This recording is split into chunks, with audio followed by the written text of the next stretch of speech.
Morning sa ating lahat guys. Silibot lang po tayo saglit mga guys.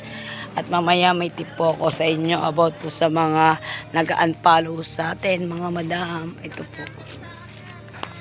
Andito na naman tayo sa kakulitang bahay-bahay mga madam. Ayan.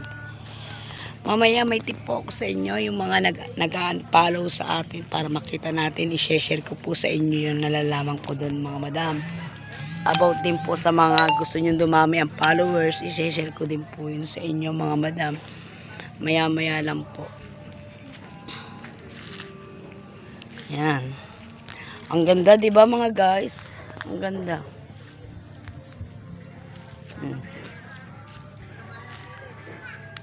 Ayan. Ayan yung bahay namin guys.